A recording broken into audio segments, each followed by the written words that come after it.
Meanwhile, switching gears, we're going to continue our series surrounding a Florida-based charity looking to get millions from the city of San Antonio. It is now up to voters to decide if K9s For Warriors should get city bond money. So we showed this to you last night. Some people are questioning the ballot measure since there are a lot of Texas charities that also pair veterans with service dogs. Now, the night team's Dylan Collier reports that these critics have a lot more concerns about the out-of-state nonprofit. In the fall of 2019, during Suicide Prevention Week, K9s For Warriors made a plea for donations using the story of an Air Force veteran who said he was 6 hours away from taking his own life. A life saved thanks to the timely arrival of his service dog, Molly, courtesy of the charity. It's a nice idea. Take dogs from the city pound and other shelters and train them to be service animals for disabled vets. But as far as time goes, officials with K9s For Warriors now concede there is a 3 to 4 year wait list for a veteran who signs up to even be paired with a dog.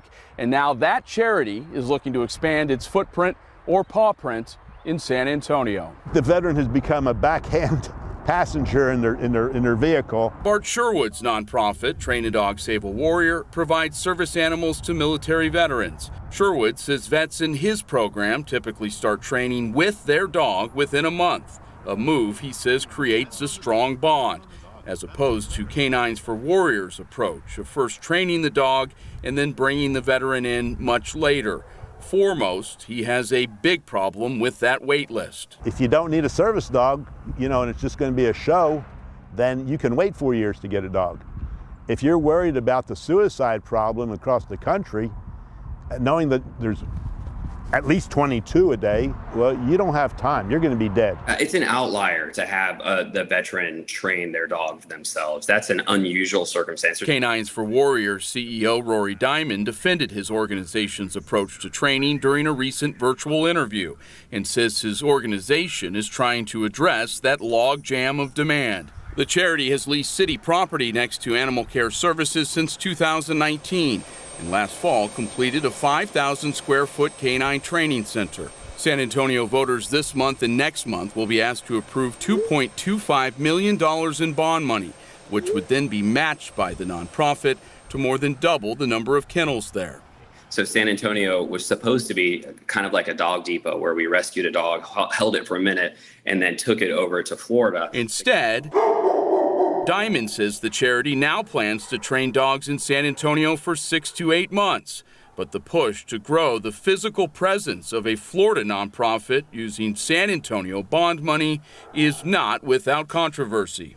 I know that there's been some concern over whether or not all those veterans will be San Antonians. I don't care whether those veterans are in Alaska or Puerto Rico or in San Antonio. Opponents of expanding the program have slammed Councilman Manny Pelaez for this February comment and for his persistent backing of his friend Diamond's nonprofit, pointing out that since K9s For Warriors began pulling rescue dogs from ACS and other local shelters in 2019, only 10 San Antonio veterans have graduated or been accepted into their program.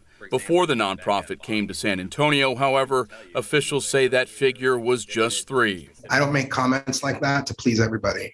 They don't have all the facts. I have more than they do. The accessibility to the general public of this project is limited. Carrie Neff is a San Antonio resident who was on the Bond Facilities Committee and says she ultimately signed off on expanding K9s For Warriors out of fear that larger projects like replacement fire stations and a new police substation would be impacted if the committee continued to squabble over dogs. I feel like this pet project getting snuck in there is a disservice to taxpayers, and it further erodes the public trust. So as a bond committee member, are you comfortable with K9s For Warriors being on the 2022 bond? No.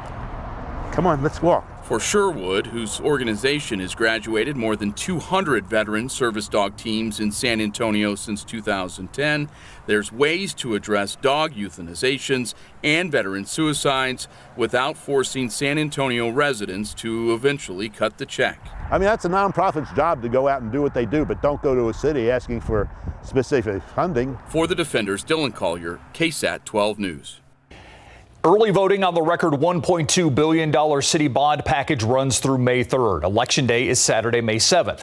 Councilman Pelaez points out that the passage of Proposition A by San Antonio voters a year ago gives the city more flexibility in how it can spend voter-approved bond money, and that the K9s For Warriors project was properly vetted before being included.